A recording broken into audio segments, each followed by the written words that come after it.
Assalamu alaikum viewers. I'm your podcaster Sayyid Abdul Rafi and you are watching DG Era podcast. तो आज मेरे साथ certified training professional Mohammad Umar साहब मौजूद हैं फायर सेफ्टी के इश्यूज़ के हवाले से, जो कि आज हमें बताएंगे कि कराची में फायर सेफ्टी के हवाले से वो क्या काम कर रहे हैं, क्या ट्रेनिंग्स दे रहे हैं और इनके मसले मसाइल क्या हैं। अस्सलाम वालेकुम उमर भाई। वालेकुम अस्सलाम। कैसे हैं आप? बिल्कुल ठीक, thank you so much for having me. Thank you कि आप हमारे इस प्रोग्राम में आए हैं। अच्छा उमर भाई, सबसे पहले तो आप अपने लाइफ के बारे में बताएं कि आप अपनी लाइफ में क्या कर रहे हैं और किस तरह आप इस शेड्यूल को, जो कि बिज़ी है, जिस तरह मैंने इंट्रो में बताया, उसको मैनेज कर रहे हैं। हाँ देखिए, सबसे पहले तो वही कर रहा हूँ जो सारी दुनिया करती है, खा रहा हूँ, कमा रहा हूँ, ठीक है, और ज़िंदगी गुजार रहे हैं। साथ साथ ये है कि आज आपके पास बैठे हैं, इससे खूबसूरत लम्हा शायद ही कोई हो। तो इसके साथ साथ जो मेरी फील्ड है फायर सेफ्टी से रिलेटेड, उसके अंदर कुछ मुख्तलिफ़ कंपनीज़ हैं जिनके जो है वो ऑन बोर्ड रहते हुए मैं मुख्तलिफ़ लोकेशंस के ऊपर ट्रेनिंग्स प्रोवाइड कर रहा होता हूँ, कॉरपोरेट के साथ, इंडस्ट्रियल सेक्टर के साथ, एजुकेशन सेक्टर के साथ, और फिर पर्सनल कैपेसिटीज़ के अंदर भी हम इन कामों को लेके चल रहे होते हैं। तो आपने आज बुलाया, इंशाल्लाह ताला आपके मेहमान हैं, आप जो बोलेंगे इंशाल्लाह ताला हम उसके ऊपर आपसे बात करेंगे। अच्छा उमर भाई, देखें ऑब्वियसली आप भी यूथ हैं, स्टूडेंट भी रह चुके हैं, तो कराची में ऐसे बहुत से लोग हैं जो इस सिचुएशन पे आते हैं, मगर मुझे एक चीज़ ये बताएं कि ऐसा क्या हुआ कि आपने फोकस किया यार ये चीज़ करनी चाहिए, लोगों को एजुकेट करना चाहिए, लोगों को अवेयर करना चाहिए बनिस्बत अपने कैरियर को छोड़कर।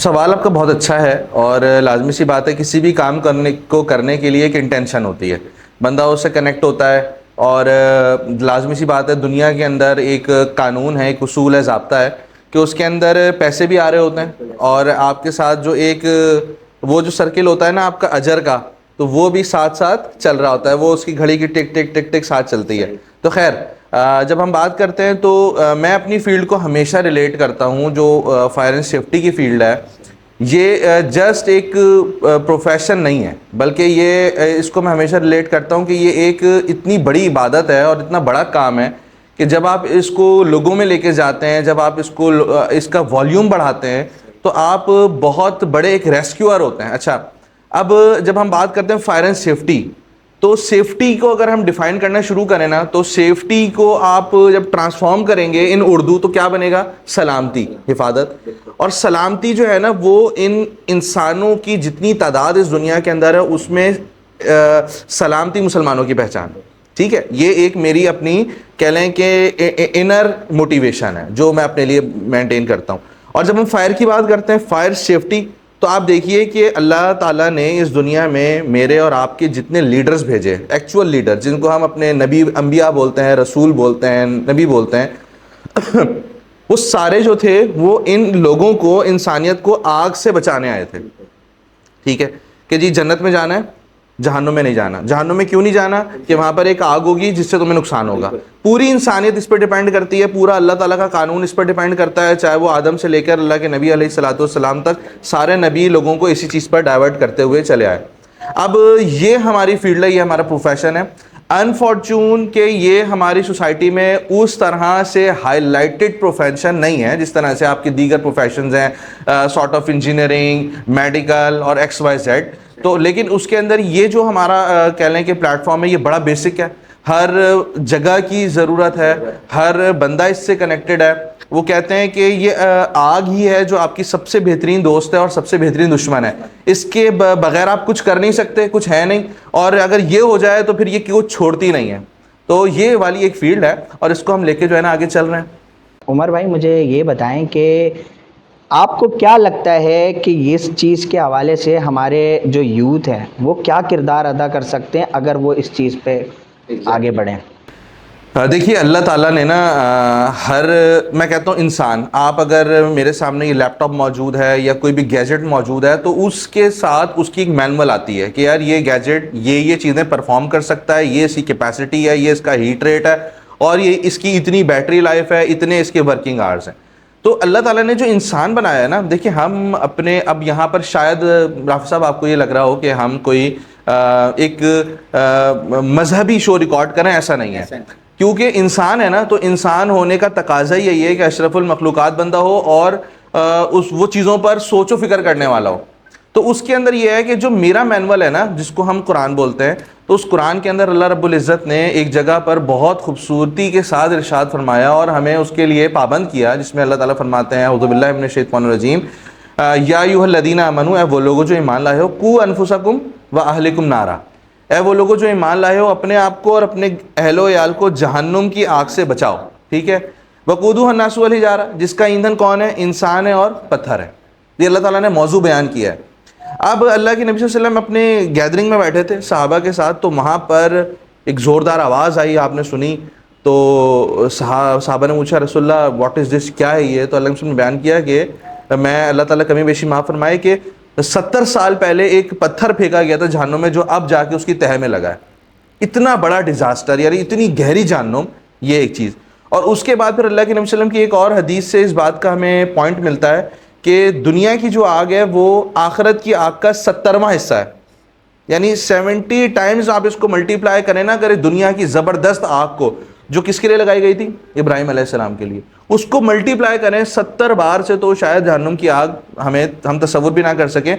तो इसका मतलब ये है कि ये दुनिया की आग और आखिरत की आग रिलेट करती है आपस में। तो हम अपने रहने वाले यहाँ के लोगों को अगर उससे बचा लें और उनको ये बात समझाने पर जो है ना कामयाब हो जाएं कि यार इस आग से भी बचना है और दूसरी आग से भी बचना है, तो दिस इज़ पॉइंट।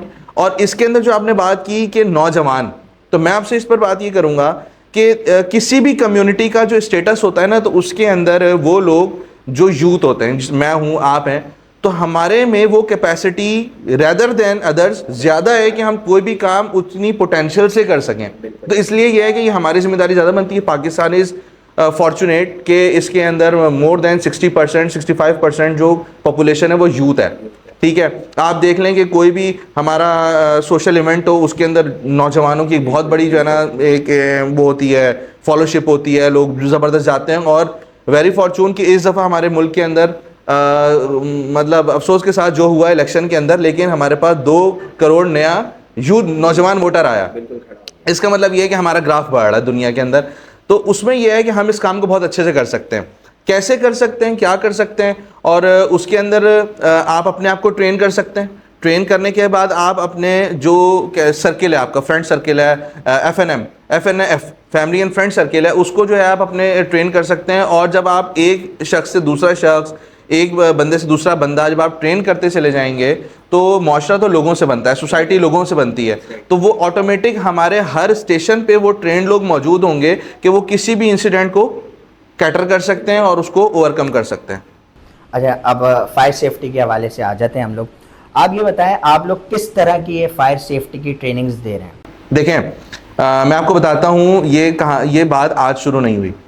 ये बात है 2017 की, जब मैंने इस काम को करना शुरू किया। बेसिकली मैं आपको बताता हूँ, जब मैंने अपने करियर में ट्रेनिंग्स का आगाज़ किया तो इट वाज 2014, यस 2014 के अंदर मेरी पहली ट्रेनिंग थी। और वो एक मज़ेदार बात यह है कि वो एक स्कूल का एनुअल फंक्शन था। अच्छा, ठीक है, वो था औरंगी टाउन के अंदर, और वहाँ पर मैं उस एनुअल फंक्शन के अंदर इनवाइटेड था एज अ ट्रेनर। ठीक है, जो मैं पढ़ा रहा था फर्स्ट एड। तो कांपे टांग नहीं थी, अल्फाज साथ नहीं दे रहे थे। ठीक है, और जो है ना वो पेरेंट्स का एक जमे गफ़ीर बैठा था। तो ये इब्तिदा थी। उसको करते करते चलते चलते फिर हमने अपने इस ट्रेनिंग के सेक्टर को मैच्योर किया, और 2017 के अंदर 16-17 के अंदर हम इसके अंदर जो है काफ़ी हाईलाइट हुए। हाईलाइट होने की वजह यह है कि फिर हमने कराची के अंदर कॉरपोरेट के साथ वर्क करना शुरू किया। मैं नाम नहीं लूँगा यहाँ पे। तो कराची के बड़े बड़े जो ब्रांड्स हैं, कह लें कि फूड चेन्स वाले या क्लोथिंग वाले, डिपार्टमेंटल एक बड़ी चेन है, हमने उनके साथ काम किया। और काम करने के बाद उनके जितने भी गालिबन उस वक्त उनके कराची में 13 स्टोर्स थे, और उनके इंडिविजुअल स्टोर्स में जा जाके हमने ट्रेनिंग्स दी, यहाँ तक कि उनके स्टोर की सर्टिफिकेशन की, उनके इंडिविजुअल पार्टिसिपेंट्स की जो है ना वो की सर्टिफिकेशन की। और फिर हम वहाँ से शुरू हुए। फिर खैर हमारा पूरा जो है एक सर्किल कंप्लीट हुआ। फिर ट्रेनिंग के इसी प्रोटोकॉल को लेके मुझे शहर से बाहर जाना पड़ा उनके, जब उनके फैसलाबाद के अंदर नए स्टोर जो है ना उन्होंने खोले, और फिर दीगर जगहों के ऊपर। फिर ये एक सिलसिले का आगाज़ हो गया। और हम अपने प्लेटफॉर्म से ये ट्रेनिंग्स के जो है ना काम को हम लेके जाते रहे। क्यों? क्योंकि फीडबैक बहुत ज़बरदस्त आ रहा था। मैं आपको बताता हूँ, ये जिस मैं स्टोर की बात कर रहा हूँ, इनका क्लिफ्टन में भी एक स्टोर था। तो वहाँ पर इंसिडेंट हुआ, इंसिडेंट के बाद हमारी ट्रेनिंग हुई, और ट्रेनिंग के होने के बाद दोबारा इंसिडेंट हुआ। तो अल्हम्दुलिल्लाह वहाँ से जो उनके मैनेजर्स थे उन्होंने हमसे कम्युनिकेट किया, रब्ता किया, और वो एक थैंकफुल कॉल थी कि इस हवाले से कि यार इस दफ़ा जो हुआ है ना हमारे पास इंसिडेंट, तो यहाँ के हमारे लोकल स्टाफ ने इसको संभाला है। हमें किसी ब्रिगेड की ज़रूरत नहीं पड़ी, हमें किसी जो है ना प्रोफेशनल की ज़रूरत नहीं पड़ी, और हुआ ये कि हमारी इसी टीम ने आके उसको ओवरकम कर लिया, रेस्क्यू कर लिया, जिसकी वजह से हम एक बहुत बड़े डिजास्टर से बचे। अच्छा, फिर हमने पैरेलल इस काम को करना शुरू किया कि हम स्टूडेंट्स में इसको करें। कराची यूनिवर्सिटी के बहुत सारे स्टूडेंट्स, महरान के बहुत सारे स्टूडेंट्स हमसे राब्ते में थे, और उसके बाद जो है ना फिर हम अपने पास मुख्तलिफ सेशंस को इंगेज करते थे और रजिस्ट्रेशंस लेते थे, और रजिस्ट्रेशन लेने के बाद हम एक अच्छे सिनेरियो के अंदर उनकी एक ट्रेनिंग कंडक्ट करते थे। वो ट्रेनिंग क्या होती थी? वो ट्रेनिंग, हमारा जो फॉर्मेट है, मैं आपको इनवाइट करूंगा, आप अपनी टीम के साथ बिल्कुल हमारे पास आएँ। तो उसमें क्या चीज़ है कि हम लोगों को किस्से कहानियों तक महदूद नहीं रखते, कि जिस तरह से काम कल्चर है कि भाई बंदे ने फ़ीस दे दी, अब वो फ़ीस दे के फंस गया है, उसको एक डिग्री चाहिए, डिग्री जो है ना सर्टिफिकेट के बाद उसने फॉरेन ट्रैवल करना है, या उसने मिडल ईस्ट के अंदर किसी चीज़ के लिए अप्लाई करना है। ठीक है, ये भी एक जो है ना सोर्स ऑफ कह लें कि प्रोफेशन है, लेकिन मेरी कोशिश ये होती है कि आप मिडल ईस्ट जाने के साथ साथ या XYZ कहीं पर अप्लाई करने के साथ साथ आप जितने दिन भी अपनी प्रीमिसेस में रहना उसको सेव कर सकें। ठीक है, तो हम उनके साथ बिल्कुल करंट सिनेरियोज डिस्कस करते हैं, हम उनके साथ वो कहाँ पर बैठे हैं वो चीज़ें डिस्कस करते हैं, उनको असाइनमेंट्स देते हैं उस करंट 1 डे ट्रेनिंग के अंदर। तो ये सारी चीज़ें हम जब लेके चलते हैं तो इसका एक तो बंदे को समझ आता है, क्योंकि वो रिलेट करता है अपने रोज़मर्रा की चीज़ों से, और उसके बाद फिर वो लर्न कर रहा होता है कि यार मैंने क्या, किस वक्त में क्या करना है, कैसे करना है, और फिर उसके बाद अगर उसके सामने कोई हादसा वाक़या पेश आता है तो वो उसके अंदर कह लें कि यूज टू होता है कि इससे मैंने कैसे निकलना है। अच्छा उमर भाई, कराची एक मेगा सिटी है। ऑब्वियसली मेगा सिटी का मकसद होता है वेल डेवलप, वेल प्लान्ड। तो क्या वजूहत है कराची में डे बाय डे ये आग के वाक़यात में इजाफा हो रहा है, और इतने सारे इदारे काम कर रहे हैं, उसके बावजूद इसको टैकल नहीं कर पा रहे? देखिए, कराची एक शहर नहीं है, कराची एक मुल्क है। ये दुनिया के बड़े मेट्रोपॉलिटन सिटीज़ टॉप 10 के अंदर शामिल होता है, जिसकी पॉपुलेशन जिसका इंफ्रास्ट्रक्चर और डे बाय डे फैलता हुआ कराची, यानी मैं तो इसको बेकाबू कराची कहता हूँ कि ये काबू में ही नहीं आ रहा है। जिसका जहाँ दिल चाहता है वो वहाँ पे खड़ा होकर एक इमारत खड़ी करता है, और उसके बाद वो, आप अगर कराची के अंदर मज़ेदार जगहों पर जाने का इत्तेफाक हो तो आप उसमें देखेंगे कि यानी 50-50 गज की बिल्डिंग है, यानी बंदा इतनी नैरो स्पेसेस के अंदर उन्होंने हाई राइज कर दिया है, उसमें कैसे जाते होंगे, कैसे रहते होंगे, सवाल पर। अच्छा, इसके अंदर से मसला आवाम का नहीं है, इसके अंदर जाहिर सी बात है कि जो आपके पॉलिटिकल स्ट्रक्चर होता है, उसके मातहत इदारे होते हैं, ये सब चीज़ें उनके देखने सुनने की होती हैं, जिसके अंदर हमारे पास DMC है, KMC है, फिर हमारे पास SBC है, बिल्डिंग कंट्रोल अथॉरिटीज़ के लोग हैं, फिर हमारे पास इसके अंदर जो है ना फूड प्रोविज़न के लोग हैं, फिर हमारे पास वाटर सप्लाई के लोग हैं, फिर हमारे पास इलेक्ट्रिक सप्लाई के लोग हैं। तो ये सारा काम इन इदारों का। अच्छा, वो कहते हैं ना कि जिस घर का बड़ा फौत हो जाए ना तो फिर वो बामुश्किल वो घर संभलते हैं, वरना उनकी औलादें तितर बितर होती हैं, किसी का कुछ संभलता है, किसी का कुछ नहीं बनता, कोई किसी से लगा हुआ है, कोई किसी से लगा हुआ है। तो हमारे शहर का अनफॉर्चुनेटली अभी तक तो यही हाल है। कोई एक हमारे पास सिस्टम मौजूद नहीं है, कोई एक ऐसा यानी हम आहंगी वाला, ठीक है, मेच्योर और कोलैबोरेटिव स्ट्रक्चर नहीं है कि हमारे इदारे अपनी अपने डोमेन में काम करें। हमारे पास इदारा काम करता है, वो बड़े मज़ेदार बात है कि हम देखते हैं कि मिसाल के तौर पर अगर वाटर बोर्ड को अपनी पानी की लाइनें ठीक करनी है ना, तो वो के इलेक्ट्रिक वाले एतराज़ कर देंगे कि यार हमारी फाइबर बिछी हुई है, ठीक है, तुम नहीं खोलोगे। अब वो केस पेंडिंग में कि कोर्ट में जा रहा है, वो NOC मिलेगा तो काम होगा, वो 2 दिन का काम 6 महीने में हुआ है। तो यही वो रिस्क रेशो होता है, जो रिस्क रेशो हमेशा से समझ लें कि क्या चीज़ है, कि आपकी नेग्लिजेंस, नज़रअंदाजी आपका रिस्क है। ठीक है, आपको पता है कि यार ये चीज़ एक हो सकती है, और आप उसको, जिसको कहते हैं ना कराची में, लंबी कर रहे हैं, ठीक है, आप उसको फोकस नहीं कर रहे, आप उसके ऊपर अपनी तवज्जो नहीं दे रहे, तो वो रिस्क शुरू हो चुका है। ठीक है, रिस्क उस वक्त शुरू हो जाता है जब आपको किसी चीज़ के बारे में पता चल गया कि यार इससे डिजास्टर हो सकता है, और आप उसको नहीं ओवरकम करते तो रिस्क शुरू है। तो भाई ये तो मेट्रोपॉलिटन सिटी है, ये पूरा मुल्क है, इसके अंदर फिर इसकी खूबी ये है कि इसमें पूरे पाकिस्तान की माँ है, इकोनॉमिकल बैकबोन है, जिसको जहाँ कुछ नहीं मिलता वो कराची आता है। अच्छा, फिर ये ओवरबर्डन सिटी है। अब इसको अगर आप हर तरह से बात करना चाहें तो इस पर हो सकती है, लंबी बात हो सकती है, लेकिन हम उसके ऊपर नहीं जाएंगे क्योंकि हम अपने टॉपिक से हट जाएंगे। तो हम इस तरह से ही करते हैं कि चलो जैसे मर्जी लोग आ गए, अब वो आ गए तो वो आने के बाद रह भी रहे हैं, इसको यूटिलाइज भी कर रहे हैं, इसके बेहतरी का सबब भी है और मसाइल का सबब भी है। ये बात इससे इसके बगैर नहीं की जा सकती।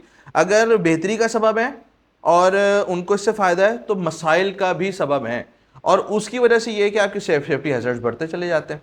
फिर लैक ऑफ ट्रेनिंग, ये एक बहुत बड़ा फैक्टर है। यानी हमारी सोसाइटी का एक अनफॉर्चुनेट माइंडसेट है, और वो क्या है कि हम सीखने के आदी नहीं है। ठीक, हमें कोई चीज़ सिखाई जाएगी ना तो हम उलझेंगे। अच्छा, फिर कहीं कहीं ये भी देखा जाता है कि आपके सिस्टम में सिखाने वाले लोग नहीं हैं। ठीक है, फिर आपके सिस्टम में वो कल्चर नहीं है कि आप अपने लोगों पर इन्वेस्टमेंट करें कि भाई तू ये सीख, तेरे पे पैसे मैं लगाता हूँ, तू इसमें ग्रो कर, तेरे पे पैसे मैं लगाता हूँ। अब आप देख लेना कि अगर हम इसको स्प्लिट करके बात करें तो हमारे पास इस शहर के अंदर पोर्ट्स हैं, ठीक है, बंदरगाह मौजूद है। अब बंदरगाह पूरा एक इवेंट होता है, एक पूरी दुनिया होती है जिसके सिनेरियो, जिनकी ज़रूरियात, जिनके मामलात अलग हैं। अच्छा, अब इसी के साथ आपके पास इंडस्ट्रियल सेक्टर अलग है, ये भी पूरी एक इवेंट है। इस तरह से फिर आपके पास इदारों का जाल है। यानी एक एक अगर स्कूल है तो आप अगर दीगर किसी भी शहर से कंपेयर करें तो शायद ही किसी की इतनी कैंपसेस किसी एक शहर में होते हैं जितने कराची में खुलते हैं। 20-20, 22-22 हमारे दोस्त हैं, अल्लाह उन्हें और तरक्की दे। तो कहने का मकसद है कि उन्होंने अपने 3-4 साल के अरसे के अंदर 14-15 कैंपसेस पर वो बंदा पहुंच गया। अल्लाह उसको बरकत दे, बहुत अच्छा काम कर रहा है, आप भी शायद जानते हो। ठीक है, तो उसका एक अच्छा, वो भी उसका अभी इतना हाई प्रोफाइल डिज़ाइन नहीं है जिस तरह के दीगर स्कूल्स का है। अगर आप कराची के बड़े बड़े नाम लेना चाहें, हम नाम नहीं लेते हैं, तो उसके अंदर यह है कि सारा कुछ होगा, लेकिन वहाँ पर एकेडमिक्स बहुत अच्छी होगी, कैरिकुलर एक्टिविटीज़ बहुत अच्छी होंगी, साल के अंदर 45-40 एक्स्ट्रा डेज मनाए जाएंगे, कलर डे, प्लांट डे, फलाना डे, लेकिन सेफ्टी डे नहीं मनाया जाता, सेफ्टी कल्चर नहीं मनाया जाता। एक बच्चा हमारे पास एक स्कूल में बिगनर में जाता है और वहाँ बिगनर के बाद 11-12 साल लगा के मैट्रिक करके निकलता है, लेकिन सेफ्टी के हवाले से उसका माइंड सिफर है।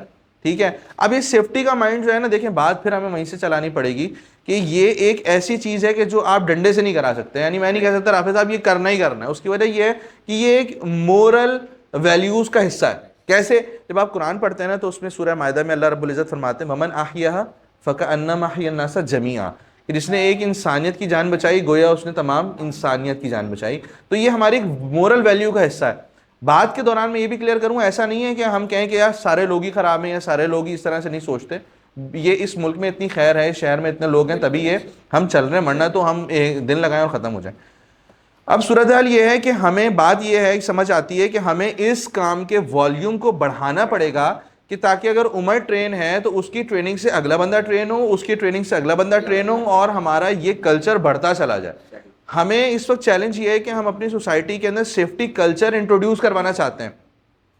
कॉरपोरेट हो गया, इंडस्ट्रियल सेक्टर हो गया, या टॉप नॉच एजुकेशन सेक्टर हो गया, या उसके साथ आप होटल इंडस्ट्रीज ले लें। तो ये वाले ना, इसके अंदर अगर आप देखेंगे तो ये लोग तो कहीं ना कहीं ISO से के साथ भी अटैच हैं, या सेफ्टी के साथ भी अटैच हैं, या इन्होंने अपने पास इंस्टॉलेशन भी की हुई है, लेकिन वो भी किस सतह की होती है मैं अक्सर जगह जाता हूँ और मुझे पता होता है। कराची का मसला ये है कि कराची बेशक दुनिया के बड़े शहरों में से है, लेकिन यहाँ पर आज भी चौधरी कल्चर है, ठीक, सेठ कल्चर है। तो उसके अंदर जो है ना, वो सेठ कल्चर होने की वजह से ये है कि हम कहते हैं यार जो है इंशाल्लाह ताला हो जाएगा। अच्छा उमर भाई, यकीनन आपने अभी तो ट्रेनिंग्स करा रहे हैं, यकीनन आपने ट्रेनिंग से पहले खुद भी फील्ड में उतर के काम किया होगा, तो कराची इतना बड़ा शहर है और कहीं ना कहीं आप लोगों की खिदमत रही होंगी, तो मुझे कुछ बताएं कि आप लोगों ने कहाँ कहाँ क्या क्या काम किया हुआ है। देखिए मैं आपको ना इसमें एक बात बताता हूँ बड़े मज़े की। ये जो कॉरपोरेट वर्ल्ड है, इंडस्ट्रियल वर्ल्ड है ना, जाहिर सी बात है इनकी एक पर्टिकुलर नीड है, और ये अपने सेफ्टी ऑडिट्स जब इनके पास इंटरनेशनल वर्ल्ड से कनेक्ट होते हैं तो ये उसके लिए करते हैं। ये बहुत थोड़े से लोग हैं, लेकिन जाहिर सी बात है इनका असर रसूख बहुत है, इन्फ्लुएंसर हैं, तो इस वजह से हमें ये लोग नज़र आते हैं। लेकिन ये जो आग से बचना है ना, जिसको हम फायर एंड सेफ्टी कहते हैं, आपको मैं बताता चलूँ कि गुज़िश्ता साल के अंदर, यानी जो 2023 गुजरा है, इस तरह जून से लेके जून साल होता है हमारा, इकनॉमिक ईयर होता है, इसके अंदर डॉन की ये रिपोर्ट है कि रवां साल के अंदर 2000 से ज़ायद आग लगने के वाक़यात पेश आए कराची के अंदर 2164। अब आप अंदर मुझे ये बताएं कि मेरा सवाल है कि एक साल में दिन कितने होते हैं? 365। अब आप इस 2000 ही ले लेते हैं और आप इसको डिवाइड कर दें 364 या 365 से, तो आपको अंदाजा होगा कि एक दिन के अंदर कम अज़ कम जो है वो 6, 7, 10 जो है ना वो आग लगने के वाक़यात। अच्छा, ये आग लगने के वाक़यात वो हैं जो हमारे पास क्या हो गए, रिपोर्ट हो गए कि किसी पुलिस स्टेशन ने कॉल सुन ली, फायर ब्रिगेड के इदारे ने कॉल सुन ली, तो ये इस पर रेस्क्यू टीम आ गई और उसने अपनी एक शीट बना ली। लेकिन बहुत सारे वो वाक़यात जिसको अपनी मदद आपके तहत बुझा दिया गया, ये उसके अंदर शामिल नहीं है। फिर वो वाले वाक़यात के जो हाईलाइट नहीं हो सके, इसमें वो शामिल नहीं है। तो अब आप सोचिए कि हम कितने वर्स्ट सिनेरियो के अंदर रहते हैं। ठीक हो गया। अब आप इसके अंदर देखें कि ये जो आग लगने के वाक़यात हैं, इसके अंदर मेजर वाक़यात कौन से हैं? राशिद मिनाज रोड के ऊपर एक बड़ा जो है ना वो है मॉल है जिसके अंदर आग लगी पिछले दिनों, आपने सुना। फिर आयशा मंजिल के ऊपर एक मार्केट थी, उसमें आग लगी। फिर इस तरीके से जो हम कह लें कि बड़े बड़े नाम हैं वो जो हमारे नज़रों के सामने से गुजरे। लेकिन ये 2000 पे बात कैसे पहुंच गई? इसका मतलब ये है कि ये आग गली मोहल्लों में लग रही है, ये घरों में लग रही है, ये स्कूलों में लग रही है, ठीक है, ये तंग जगहों पर लग रही है जहां पर लैक ऑफ ट्रेनिंग के साथ साथ लैक ऑफ एनी एजुकेशन है, ठीक है, शऊर की कमी है, चीज़ों की समझ बूझ की कमी है, हमारे लोगों के अंदर खूबी भी है, खामी भी है। तो उसके अंदर यह है कि जब वो उन चीज़ों पर तवज्जो नहीं दे रहे, जहाँ पर कुंडी है वो कचरा कुंडी बढ़ती जा रही बढ़ती जा रही बढ़ती जा रही, उसमें आग लग गई, बच्चे मुतासर हो गए, लोग जल गए, उस आग ने ट्रैवल करना शुरू किया, वो इमारतों के जो है ना वो अंदर आग मुंतकिल हो गई। तो ये वाले केसेस अलग हैं। तो हमने इसके अंदर राफी साहब एक काम शुरू किया था 2017 के अंदर। आपको याद होगा कि याद क्या होगा, आपके इल्म में होगा कि हर साल एग्जीबिशन लगती है, फायर एंड सेफ्टी एशिया की एक्सपो में एग्जीबिशन लगती है। हम 2017 में उसका पार्ट थे, बड़ा ज़बरदस्त मज़ा आया। वो हमारे लिए एक बड़ा वेलकमिंग एक्सपोजर था, हमें वहाँ से बड़ी सारी चीज़ें समझ आई, बहुत सारे लोग मिले। तो उसके अंदर फिर हमने अपनी इस ट्रेनिंग को लोकल ग्राउंड पर ले जाने का प्लान बनाया। और फिर प्लान ये बनाया कि भाईजान मैं ट्रेनर हूँ और मैंने, जाहिर सी बात है कि अगर मैं ट्रेनिंग दे सकता हूँ तो एट अ टाइम एक ही ट्रेनिंग दे सकता हूँ, मेरी कैपेसिटी है। तो फिर उसके साथ हमने ये टारगेट किया कि हम अपने लोकल स्टेप्स पर जाते थे, गली मोहल्ले में जाते थे, वहाँ पर जो है ना जाके एक गली के अंदर हम अपना स्क्रीन प्रोजेक्टर लगाते थे, वहाँ के गली मोहल्लों के लोगों को बुलाते थे, दरवाजे पर जाते थे कि आइए हमारी ट्रेनिंग में बैठें। लोग उस ट्रेनिंग में बैठते थे, मर्द भी, ख़वातीन भी, बच्चे भी, बूढ़े भी। और हम उनको इस बात को समझाने की कोशिश करते थे कि देखें, आपका ताल्लुक बेशक किसी इंडस्ट्री से नहीं है, लेकिन अब जो ये जो कराची के अंदर खौफनाक किस्म के फ्लैट सिस्टम है, शायद आप भी फ्लैट में रहते हो और मैं भी रहा हूं, तो मुझे पता है कि वहां ये फ्लैट तो घोंसले हैं, यानी वहां पर आप चढ़ जाएं, एग्जिट की वे नहीं है, वहां पर आप लिफ्ट के अंदर है, लिफ्ट खड़खड़ खड़खड़ कर रही है, जीरो मेंटेनेंस, सीढ़ियां हैं तो वो जो है ना उसका इंफ्रास्ट्रक्चर नहीं है। तो कराची की ज्यादातर कौम अब जो रहना शुरू कर रही है वो एक फ्लैट सिस्टम्स में जा रही है। तो ये फ्लैट सिस्टम जहां पर एक लग्जीरियस वे ऑफ लाइफ है कि आप टॉप नॉच रहते हैं, फिर आपको पूरा सिटी व्यू दिख रहा होता है, फिर आप एक ब्रीज व्यू में है कि हवा नहीं खत्म हो रही घर में, लेकिन उतना ही ये खतरनाक भी है। हाँ, लेकिन अब जो हमारे पास कल्चर आ रहा है, जो नए हमारे पास कंस्ट्रक्शन चल रही है, उसमें लोग इन चीज़ों को भी मैटर कर रहे हैं। बट अगर आप नाज़ाबाद की तरफ चले जाएं, आप फेडरल बी एरिया की तरफ चले जाएं, आप कराची की ली मार्केट और खाराधर की तरफ चले जाएं, तो आप जब जाएंगे तो आपको इतनी तंग तंग गलियां मिलेंगी कि जहां से दो रक्षों का आना बड़ा मुश्किल है, जहां पर जो है ना वो आम दिनों में, कारोबारी दिनों में गधा गाड़ी फंस जाती है, बंदे नहीं जा सकते, मोटरसाइकिल नहीं जा सकती। वो अंदरून लाहौर के लिए जो मशहूर है ना, वो कहा जाता है कि अंदरून लाहौर की गलियां ऐसी हैं कि एक तरफ से अगर लड़का आ रहा हो, दूसरी तरफ से लड़की, तो दरमियान में सिर्फ निकाह की जगह रह जाती है। तो ये इस तरह का माहौल कराची के अंदर भी है। तो अब वहां पर क्या है कि जब ऐसी जगहों पर हादसात होंगे तो क्या होगा? अच्छा, अब आप मुझे बताएं कि क्या इन तंग जगहों के ऊपर कराची के अंदर, हाँ डीएसए ठीक है जा सकता है, क्लिफ्टन ओके है, बहुत सारी जगह ठीक होंगी, लेकिन जो कराची हाइट्स है ना, ये जब आप करीमाबाद जाते हैं तो आपने देखा होगा कि पुलों की, मतलब पुल के साथ जो फ्लैट्स बने हुए हैं, क्या सिनेरियो। तो आप बताएं कि अगर यहाँ से कोई फायर इंसिडेंट होता है और हम टाइमली उसको देखकर फायर ब्रिगेड को कॉल कर भी दें, तो क्या ख्याल है कि कितने लोगों को हमारे ये पता होगा कि मेरा नियरेस्ट फायर ब्रिगेड स्टेशन कहाँ है?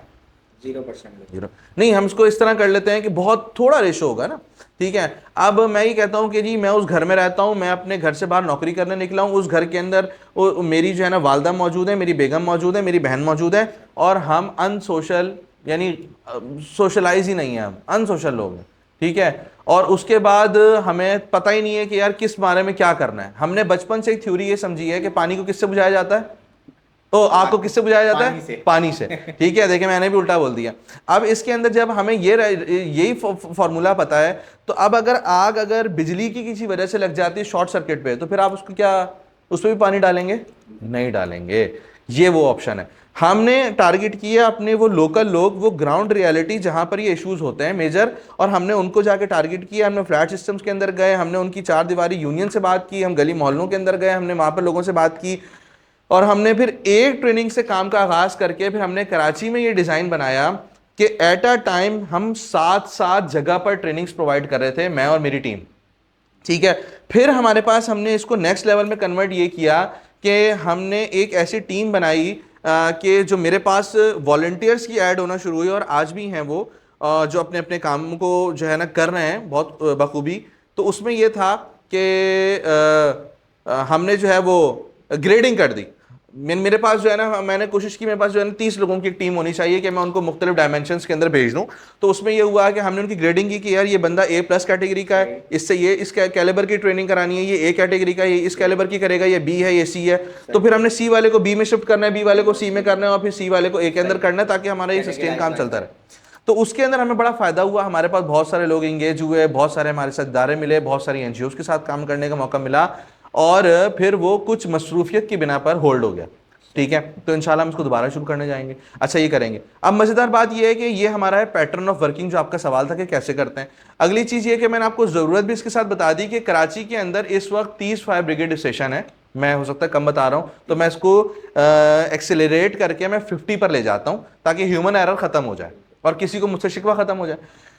ये वो हैं जो KMC के थ्रू चलते हैं। इसके साथ साथ अब कुछ आपके पास प्राइवेट ऑर्गेनाइजेशंस हैं, पाकिस्तान नेवी है, उनके फायर ब्रिगेड्स हैं, DHA है, उनके फायर ब्रिगेड स्टेशंस हैं, CBC है, उनके फायर ब्रिगेड स्टेशंस हैं, और इस तरह से प्राइवेट सेक्टर के हैं, ठीक है। लेकिन अब आप ये देखिए कि 50 अगर फायर ब्रिगेड स्टेशंस भी हों, तो आपको पता होगा कि खान के दौर में, इमरान खान की दौरे हुकूमत के अंदर चाइना से हमने कुछ फायर ब्रिगेड ट्रक्स इंपोर्ट किए थे। पहले मरहले में गालबन वो 52 हमारे पास आए थे, और वो 52 आने के बाद जो है वो इतने वो एडवांस थे कि उस पर हमारा क्रू जो था KMC का या इन मुतालिका इदारों का, वो ट्रेन हो रहा था, उसके अंदर एक लंबा टाइम गुजर गया। और फिर उसके बाद जहाँ तक मुझे याद है, और आपको पॉजिटिव रहते हुए हम इसको कर लेते हैं कि बाद में जो कंसाइनमेंट या व्हीकल्स आए होंगे वो ऑलमोस्ट मिला के 100 हो जाएंगे, ठीक है।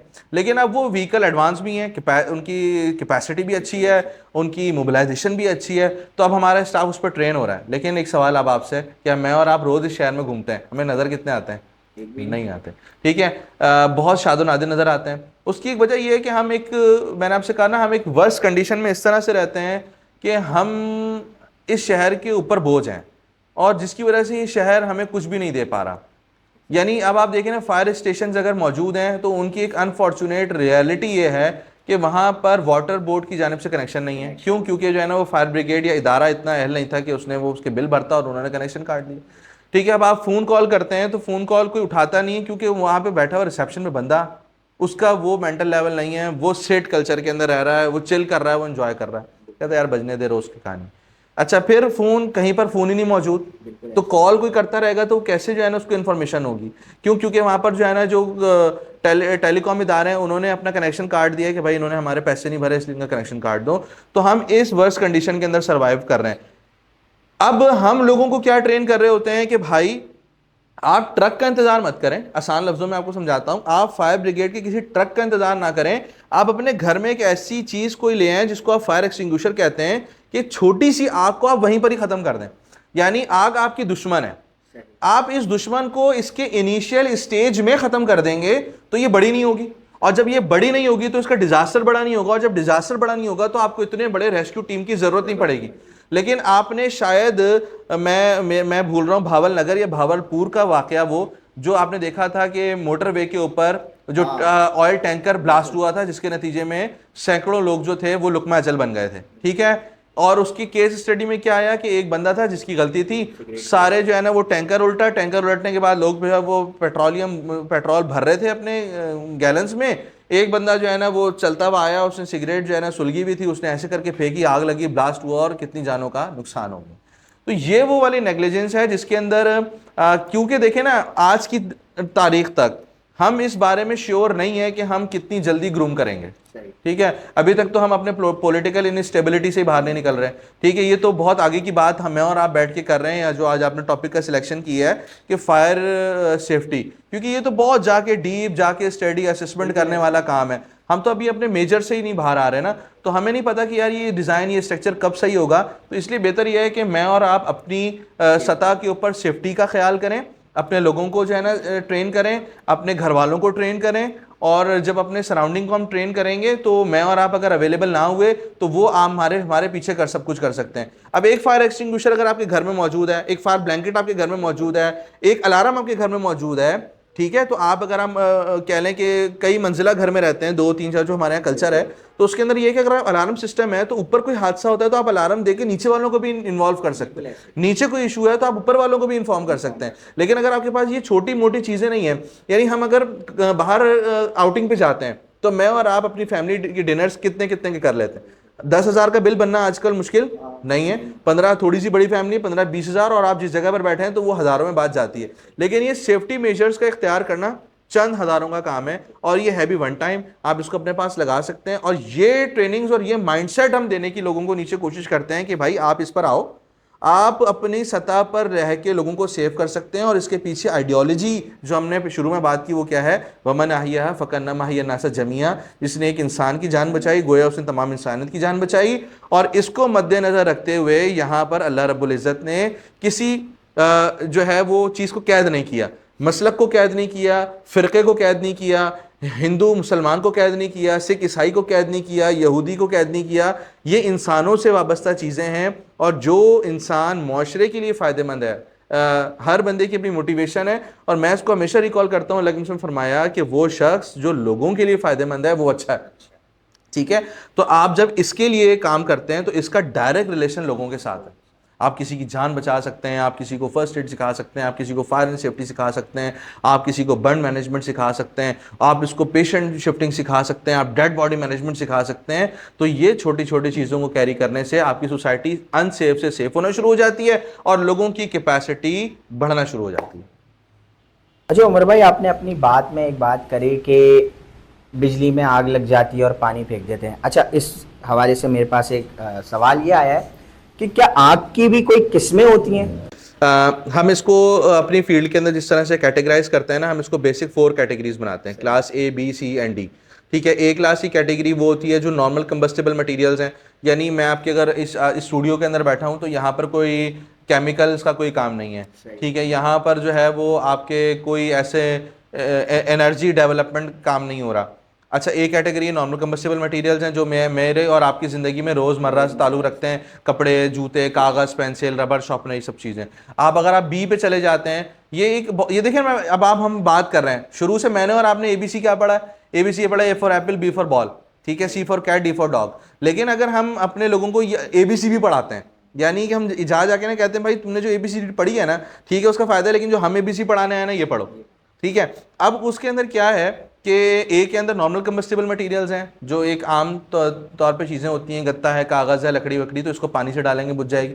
फिर बी कैटेगरी है। अब बी कैटेगरी ल्यूब्रिकेंट्स हैं। ल्यूब्रिकेंट से मुराद ये है कि आपके मैं कहता हूँ कि कॉस्मेटिक्स का पूरा सामान है, परफ्यूम्स हैं, बॉडी स्प्रेज हैं, ठीक है। उसको जो कहते हैं आप क्या कहते हैं कि थिनर फैमिली जो है आपकी सारी, बेंजीन फैमिली जो है सारी, यानी ये सारी चीज़ें जो है हमारे अतराफ में मौजूद है। बी कैटेगरी है, इसको आप अलग फार्मूले से बुझाएंगे। फिर आपके पास सी कैटेगरी इलेक्ट्रिक कैटेगरी है, वो हमने बात की, बस पानी डालेंगे, हो सकता है आग तो बुझ जाए, लेकिन वो करंट से आप जो है ना वो आपकी डेथ हो सकती है, ठीक है। फिर डी कैटेगरी या एफ कैटेगरी या ई कैटेगरी, उसके अंदर जो है ना आपके पास ये क्या मेटल्स वगैरह हैं, मेटालिक फायर्स वगैरह हैं, या इंडस्ट्रियल फायर्स वगैरह हैं, जिसका हाईली जो है ना वो रेशो डेंसिटीज़ हैं, ये एक आम बंदे की लाइफ में नहीं होती। तो हमारी लाइफ में जो होती हैं वो मेजर ABCs होती हैं, और हम उसी के ऊपर जो है ना लोगों को सिखा रहे होते हैं कि यार तेरा एक आम बंदे का रिलेशन क्या है, एक आम बंदे का रिलेशन ज़रूरी है। हम उसको बिठा के ये समझाते हैं कि यार तेरी ज़िंदगी के अंदर मसाइल क्या है, तूने उसको पैरा देना है, मसला खुद ब खुद हल होना शुरू हो जाएगा। और तू इतना कम से कम ट्रेन हो जा कि अगर किसी का कोई इशू हो तो उसके काम आ सकता है, बजाय इसके कि तुम उस पर बोझ बनो। बहुत बहुत शुक्रिया उमर भाई कि आप अपने कीमती टाइम को निकालते हुए अपना ये कीमती टाइम हमें दिया और लोगों को अवेयर किया। बहुत शुक्रिया। तो नाजरीन, आपने देखा कि किस तरह उमर भाई यूथ को ये पैगाम दे रहे थे कि वो अपना क्या किरदार अदा कर सकती है। इस तरह की मज़ीद पॉडकास्ट के लिए आप हमारे इस चैनल को सब्सक्राइब किएगा और मुझे इजाज़त दीजिए। अल्लाह हाफ़िज़।